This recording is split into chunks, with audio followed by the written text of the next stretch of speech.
Last ফ্রাইডেতে মার্কেটের মধ্যে আমরা একটা ভালো র্যালি দেখেছি। তো আগামী সপ্তাহে মার্কেট কীরকম মুভ করবে এবং নিফটি ব্যাংক নিফটি কী ধরনের ট্রেড করবে সেটা নিয়ে আলোচনা করব।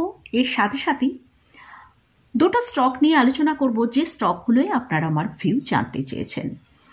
তাহলে ভিডিওটা শুরু করা যাক। আমি নিরুপমা শেয়ার শেখো চ্যানেলের পক্ষ থেকে সকল বন্ধুদের স্বাগত জানাই। আর চ্যানেলে যদি ফার্স্ট টাইম ভিজিট করে থাকেন তাহলে অবশ্যই চ্যানেলটা সাবস্ক্রাইব করে নেবেন আর পাশে থাকা বেল আইকনটা প্রেস করে রাখবেন। আমি ভিডিও আপলোড করার সাথে সাথে আপনাদের কাছে ভিডিওটা পৌঁছে যাবে। আমরা লাস্ট উইকে দেখেছি ফ্রাইডের দিন নিফটি কিন্তু তার লোয়ার লেভেল থেকে প্রায় 600 পয়েন্টের মতন মুভ করেছে। তো এই সপ্তাহে নিফটি যদি এই স্ট্রং সাপোর্টটাকে মেনটেন করতে পারে তাহলে কিন্তু নিফটির মধ্যে আমরা একটা ভালো আপসাইড দেখতে পারি। তো নিফটির জন্য এখন যেটা স্ট্রং সাপোর্ট আছে নিচের দিকে সেটা হচ্ছে 23,750। নিফটি যদি ক্লোজিং বেসিসে এই 23,750কে মেনটেন করতে পারে তাহলে নিফটি ওপরের দিকে 24,200 থেকে 24,250 পর্যন্ত ওপরের দিকে মুভ দেখাতে পারে। আর যদি নিফটি নিচের দিকে 23,650কে ব্রেক করে নিচের দিকে ট্রেড করতে থাকে সেক্ষেত্রে আমরা নিফটিকে নিচের দিকে 23,450 থেকে 480 এই জায়গায় পর্যন্ত নিচের দিকে আসতে দেখতে পারি। এটা মোটামুটি এই সপ্তাহে নিফটি কী ধরনের মুভ করবে সেটা নিয়ে আলোচনা করলাম। এবারে আসছি মানডেতে মার্কেট কীরকম ওপেন হতে পারে সেটা নিয়ে আলোচনা করব। তো তার আগে আমরা একবার ইউএস মার্কেটটা দেখে নেব। সেখানে আমরা দেখতে পাচ্ছি ডাউন জোন প্রায় 426 পয়েন্ট পজিটিভে এবং ন্যাসড্যাক 36 পয়েন্ট পজিটিভে লাস্ট ফ্রাইডেতে ক্লোজিং হয়েছে। এছাড়াও আমাদের একটা কারেন্ট ইভেন্ট যেটা ইলেকশনের রেজাল্ট, মহারাষ্ট্র ঝাড়খণ্ড এসব জায়গায় যে ইলেকশনের রেজাল্ট আমরা দেখতে পেয়েছি, আমার মনে হয় না ইলেকশনের রেজাল্ট খুব একটা আমাদের এই স্টক মার্কেটের উপর প্রভাব পড়বে। তবুও সেখানে আমরা দেখেছি মহারাষ্ট্রে এনডিএর ভালো রেজাল্ট হয়েছে, কিন্তু সেই তুলনায় ঝাড়খণ্ডে খুব একটা আশানুরূপ রেজাল্ট হয়নি। তো আমরা যদি গ্লোবাল মার্কেট অনুযায়ী দেখি সেখানে কিন্তু আমরা ইউএস মার্কেটে কিন্তু একটা খুব ভালো পজিটিভ ক্লোজিং পেয়েছি। হয়তো আমরা আমাদের ইন্ডিয়ান মার্কেটে মানডের দিন একটা গ্যাপ আপ ওপেনিং দেখতে পেতে পারি। আমরা লাস্ট ফ্রাইডেতে নিফটিকে ক্লোজিং পেয়েছিলাম 23,907-এ।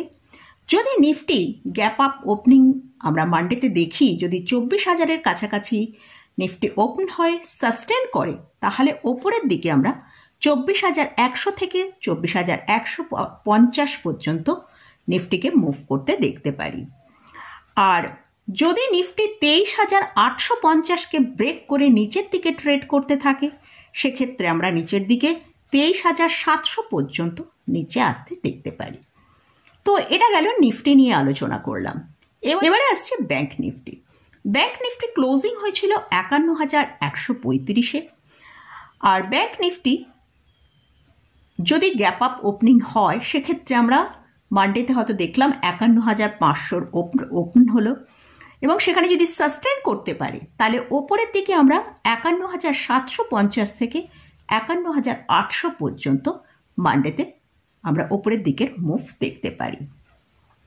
আর এ সপ্তাহের জন্য মোটামুটি যদি ব্যাংক নিফটি তার এই যে 51,000 যে সাপোর্টটা আছে সেটা মেনটেন করতে পারে তাহলে ওপরের দিকে আমরা 52,000 পর্যন্ত ব্যাংক নিফটিকে দেখতে পেতে পারি।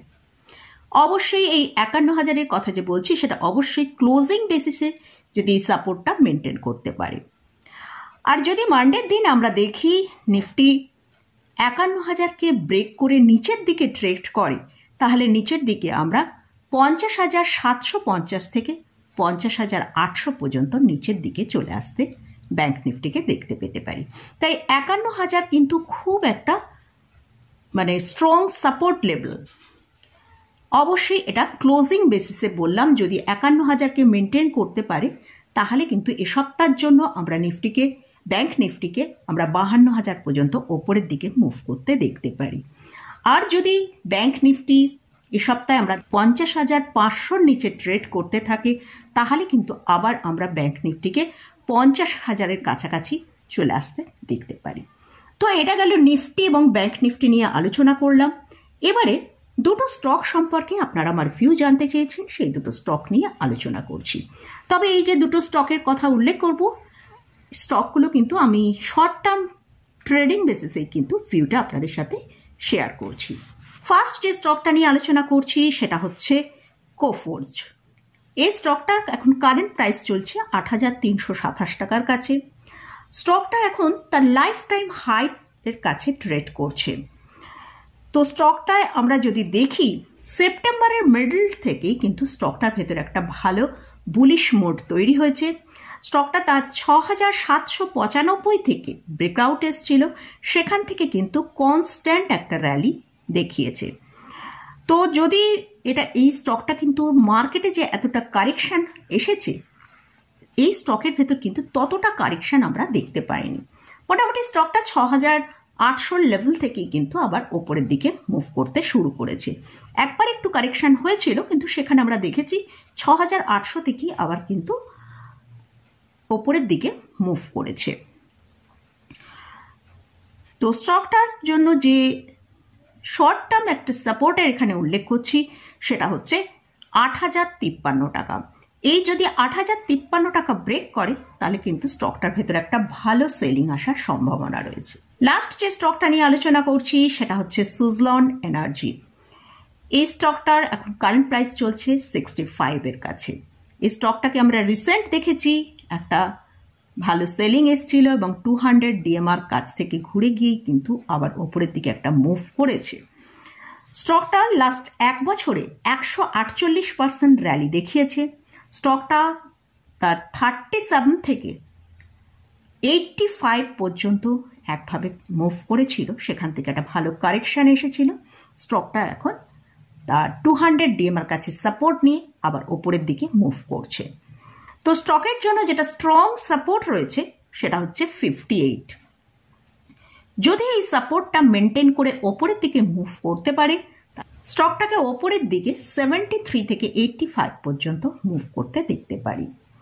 আর যদি 58 এই যে স্ট্রং সাপোর্টটার কথা বললাম সেটা যদি ব্রেক করে, তাহলে স্টকটার মধ্যে আমরা কিন্তু নিচের দিকে 47 পর্যন্ত নিচের দিকে আসতে দেখতে পারি।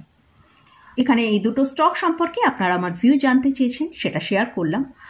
আর নিফটি ব্যাংক নিফটি নিয়ে আমার ভিউ আপনাদের সাথে শেয়ার করলাম। যদি ইন্ডেক্সে অথবা স্টকে কোথাও কোনো পজিশন নিতে চান, তার আগে ভালো করে চার্ট অ্যানালিসিস করে নিয়ে তারপরই পজিশন নেবেন।